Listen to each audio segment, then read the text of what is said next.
You have a blood type. You've probably known it for years. What you might not know is that your blood type is not equally old to every other type. One of them is ancient. Two of them are mutations.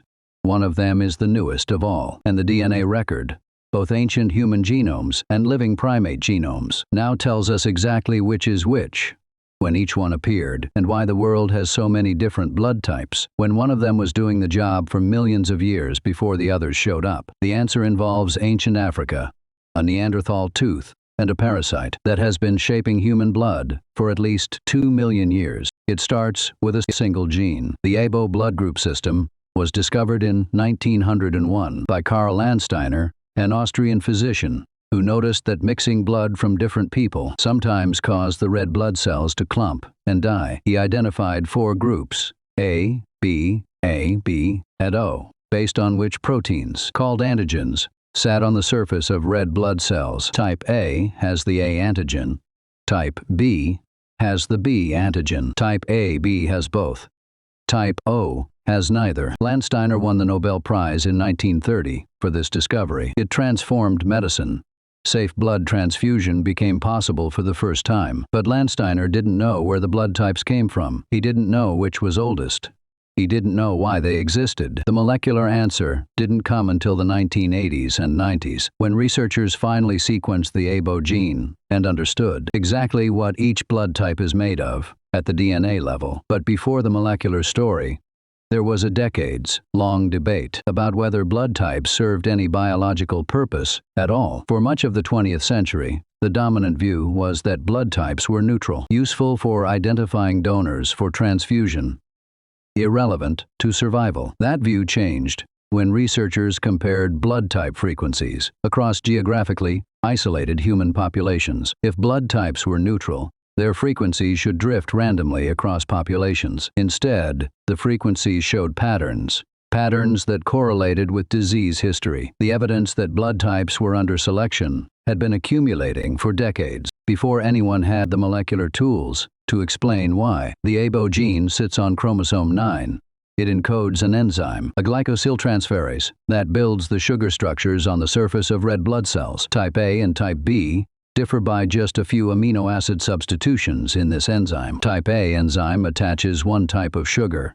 Type B enzyme attaches a different type. Type AB individuals inherit one copy of each allele and produce both sugars. Type O is fundamentally different. Type O is not just a different version of the enzyme. Type O has no functional enzyme at all. At position 261 in the ABO gene, Type O individuals carry a single base deletion, a frameshift mutation that disrupts the reading frame of the gene and renders the enzyme non-functional. Type O red blood cells have no ABO antigens on their surface at all. This is why Type O is the universal donor.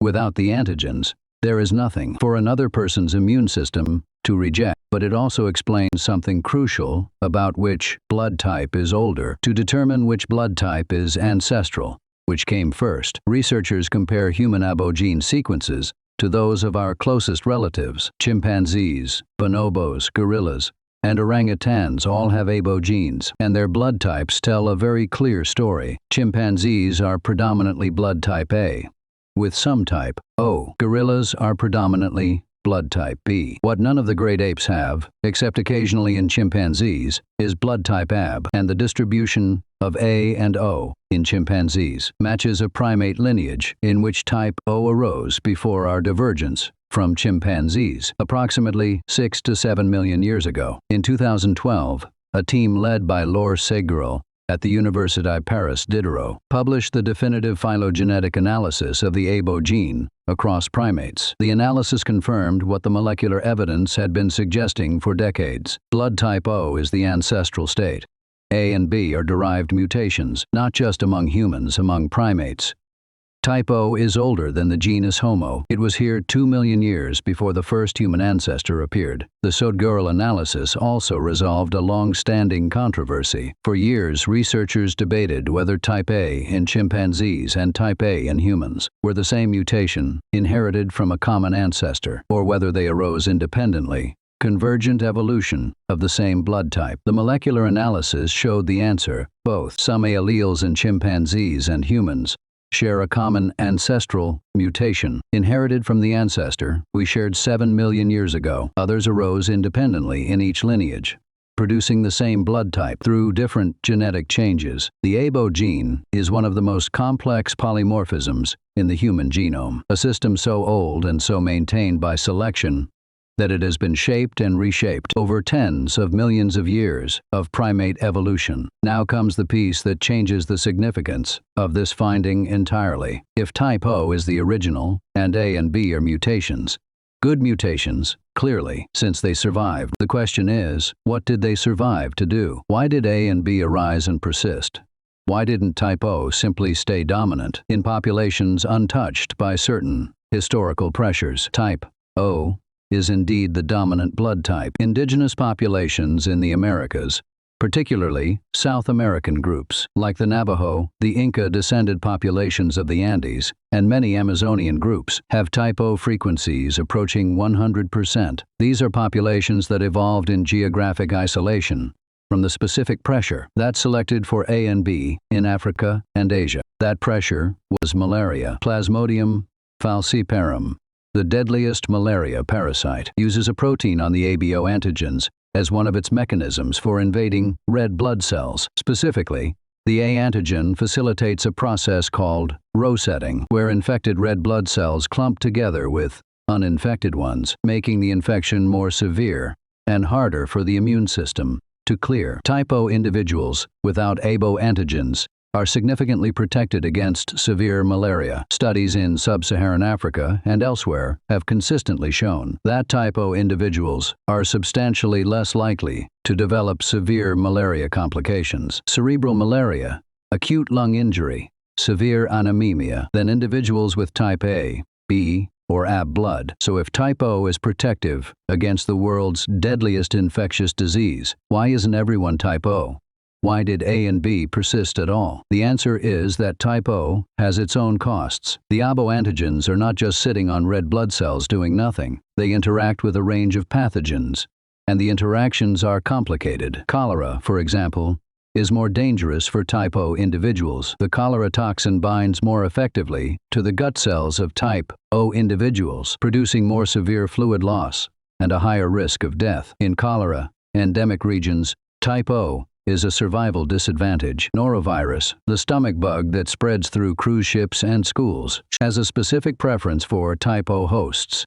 Type B individuals show significant resistance. Ulcer, causing H. pylori bacteria, produce more severe ulceration in type O individuals. The blood types are not a simple hierarchy, with one clearly superior. They are a balanced polymorphism, a genetic compromise maintained by evolution, because different types are better or worse depending on which pathogens happen to be present in your local environment. This explains the global distribution of blood types in a way nothing else does. Sub-Saharan Africa, historically the most intense malaria zone on Earth, has higher type O frequencies than Europe or Asia. The parts of the world where malaria has been most lethal have the highest proportions of the blood type that confers malaria protection. Europe has higher type O frequencies, consistent with a history of cholera exposure in river valleys and crowded agricultural settlements where type O was disadvantaged. Central Asia shows high type B frequencies,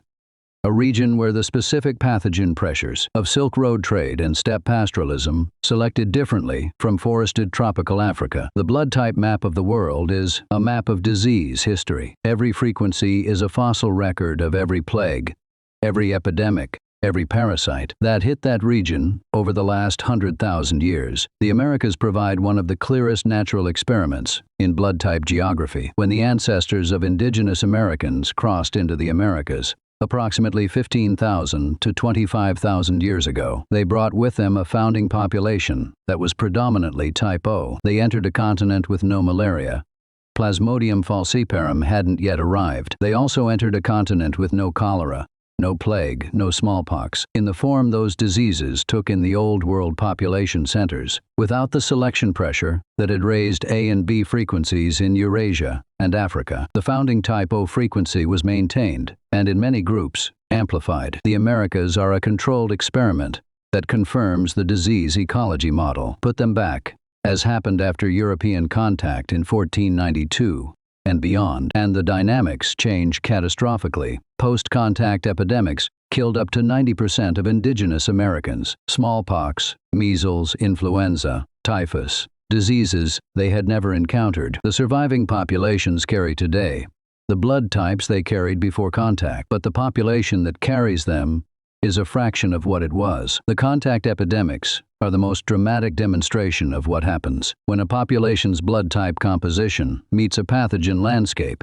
it never evolved for. Remove the pathogens that disadvantage type O, and type O takes over. Put them back, as happened after European contact, and the dynamics change catastrophically. Now comes the most surprising piece of this story. In 2021, a team of researchers analyzed ancient DNA from skeletal remains recovered from Neanderthal and Denisovan individuals. The ABO gene was successfully read from Neanderthal material recovered from Belgium. The Neanderthals tested were blood type O. This is important for two reasons. First, it confirms that blood type O was the dominant type in human lineages, even in our extinct cousins, a separate lineage that diverged from us approximately 400,000 years ago. Type O was not just human, it was hominin. Second, the Neanderthal ABO-AO allele is not identical to the modern human type O allele. They both produce the same outcome, no ABO antigens, but through different mutations. This means blood type O evolved independently,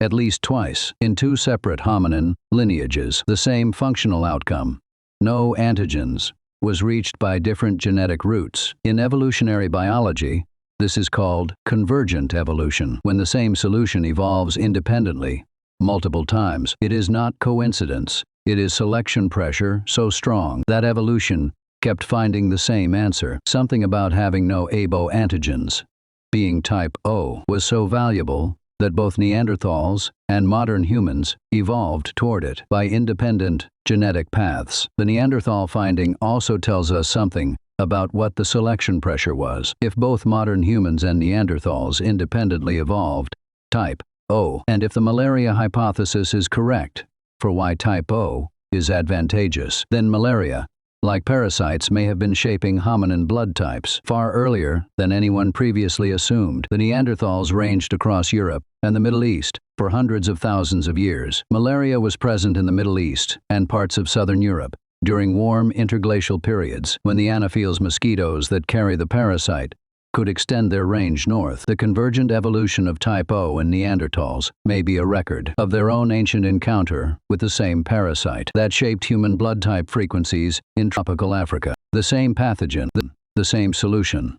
Two separate lineages, 400,000 years apart. There is one more layer to this story, a twist that complicates the clean narrative. Blood type O's ancient status doesn't mean it is the simplest or most primitive. In molecular genetics, the derived state, the mutation, is not inherently inferior. Evolution doesn't rank, it selects. Blood types A and B are newer, but they are not worse. They are different adaptations to different challenges. Type B may confer advantage against certain intestinal parasites, common in Central Asian environments. Type A appears to correlate with slightly lower cancer risk for certain gastrointestinal cancers, and with better response to certain vaccines in studied populations. Type AB, the rarest and newest, has the lowest rates of coronary artery disease of any blood group in several large population studies. The blood type system is not a race to the finish line. It is an ongoing negotiation between a genome and the microscopic world it has to survive inside of. The ancient DNA record also reveals something about the history of blood type O within our own species, Homo sapiens. Analysis of ancient genomes from the Upper Paleolithic, the period from roughly 40,000 to 10,000 years ago, shows high type O frequencies. The hunter-gatherers of Ice Age Europe, the early modern humans of Eurasia, their blood, where it can be read from ancient bone, skews heavily toward type O. This is consistent with the model.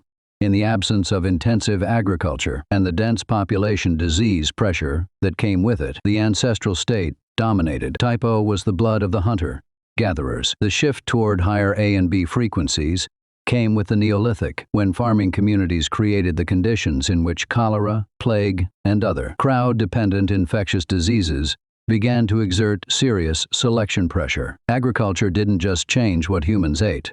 It changed what blood types they carried. The mechanism is clear once you understand how selection works at scale. Before farming, human groups were small, mobile, and relatively isolated. Crowd diseases, diseases that require dense, sedentary populations to persist, couldn't establish themselves in hunter-gatherer bands. Cholera requires contaminated water, shared by many people simultaneously. Typhoid requires fecal contamination of communal food and water supplies. Plague requires the rats and fleas that thrive in grain stores.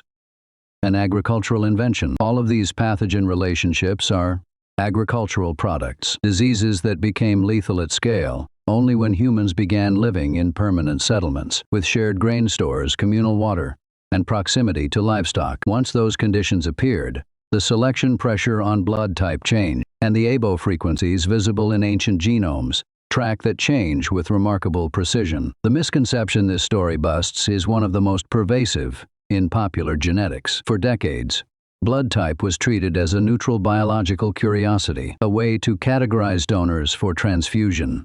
Nothing more. The pseudoscientific blood type diet industry built an entire ecosystem of books and products around the false idea that blood type determines personality and optimal nutrition. None of that is supported by evidence. But the real story of what blood types are for, the disease ecology story, is actually far more interesting than any of the pseudoscience. Your blood type is a record of every plague your ancestors survived, every epidemic that swept through their region and killed the people whose blood chemistry was less suited to that specific pathogen. Type O in your veins means your ancestors lived in a malaria zone long enough and severely enough that the people without type O protection died in disproportionate numbers. Type A means they survived cholera.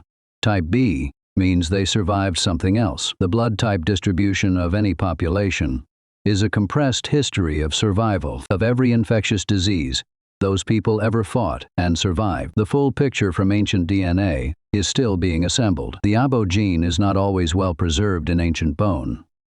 It degrades with time, and many early modern human samples do not yield readable ABO sequences. But as the ancient genome database grows, as more Ice Age and Neolithic individuals yield readable DNA, the blood type frequency patterns across time become clearer. The shift from Paleolithic populations to the more mixed ABO frequencies of modern Europeans and Asians appears to track the Neolithic transition with reasonable consistency, matching the disease ecology model. Blood type, like so many other human traits, is a palimpsest, a document written and rewritten over hundreds of thousands of years by every pestilence that ever tried to end us. This framing blood type as a palimpsest of disease history has practical consequences that researchers are still working through. If you know the blood type frequency of a historical population, you can make inferences about what diseases they faced. If you find a sudden shift in blood type frequencies in the ancient genome record, a sharp increase in type A in a region that previously showed high type, you are seeing the genetic signature of an epidemic that killed the type O individuals preferentially, a plague leaving a fingerprint, not in the bodies it killed, but in the blood types of the survivors. Researchers have attempted to apply this logic to specific historical epidemics. The Black Death of the 14th century, which killed between 30 and 60% of the European population in just 5 years, left detectable signatures in the immune system genetics of post-plague European populations. Whether it left a detectable signature in ABO frequencies is still being studied. The question requires large samples of pre-plague and post-plague ancient genomes from the same geographic region, something that is now becoming achievable. As the ancient DNA database expands into medieval European burial sites, the Spanish flu pandemic of 1918 has also been examined for blood type effects. Some studies suggested type O individuals were overrepresented among severe cases. Others found no significant difference. The relationship between blood type and influenza remains contested, but the broader point stands. Blood type is not a passive characteristic. It is an active participant in your body's negotiation with the microbial world, and the outcome of that negotiation has been shaped by 2 million years of evolutionary pressure from parasites, bacteria, and viruses. that no longer exist in the forms that originally exerted that pressure. The scale of the type O time advantage is worth stopping to absorb. The most conservative estimate for the age of the type O allele puts it at approximately 2 million years old. The A and B alleles are thought to have arisen between 1 and 3 million years ago, but the uncertainty ranges overlap considerably, and the molecular evidence from the Seidgorel analysis suggests O is the deepest root of the human abo-phylogenetic tree. 2 million years ago, there were no cities, no agriculture, no written language, no stone tools of the kind we recognize today. Homo habilis was alive. Homo erectus had not yet appeared. The ancestors who carried the original type O were not fully human by any modern definition, and yet they carried the same blood type that roughly half the human population carries today. The continuity is unbroken. From those early African hominins, through Neanderthals, through the first Homo sapiens, through the hunter-gatherers of the Ice Age, to the billions of type O humans alive right now. The last piece of the story is what it says about you, specifically. If you are type O, you carry the ancestral blood, the blood type that predates agriculture, predates language, predates the genus Homo. You are the closest thing in circulation to what blood looked like when the first creatures who would become us walked out of the African forest. If you are type A, the mutation that made you is between 1 and 3 million years old, and it helped your ancestors survive in environments where cholera and certain gastrointestinal parasites were killing their neighbors. If you are type B, the pressure that selected for you was different, probably tied to the specific disease ecology of Central Asia or East Africa. If you are type AB, you are the newest version of all, the product of A and B populations finally meeting and mixing, probably within the last few thousand years. Your blood is a biography. Its type is its oldest chapter. Subscribe if you want the rest of the chapters, because there are many. The full source list for today's episode is in the description below. Seidgorel et al., 2012. The definitive abo-phylogenetic analysis across primates. Yamamoto et al., 1990. The original molecular characterization of the abo gene. Lossertales et al., 27. The abo malaria rosetting mechanism in sub-Saharan Africa. Calafell et al., 2008. The evolutionary analysis of abo diversity. And the 2021 Ancient DNA Analysis of Neanderthal Blood Types, published in the journal eScience. The blood type system is 123 years old as a discovery. The thing it discovered is 2 million years old as a fact. Carl Landsteiner found the surface. The ancient DNA read what was underneath. The oldest blood on Earth is still circulating. The practical implications of this evolutionary history are only beginning to be systematically explored in modern medicine. Blood type has been associated with risk for cardiovascular disease, certain cancers, venous thromboembolism, and cognitive decline in aging populations. None of these associations are strong enough to change medical practice on their own. Blood type is one factor among many, and the effect sizes are modest, but they confirm that the abo gene is not dormant. It continues to interact with the biochemistry of the body in ways that researchers are still mapping 2 million years after it first appeared. The evolutionary story is complete in the sense that type O is definitively ancestral. The medical story is not complete at all. Every new study that finds a blood type association with a disease outcome is another data point in an evolutionary analysis that is still being written. The gene that Landsteiner found in 1901 is still telling us things that Landsteiner could not have imagined. It is in roughly half the people reading this right now, and it has been unbroken since before the first human being existed to carry it.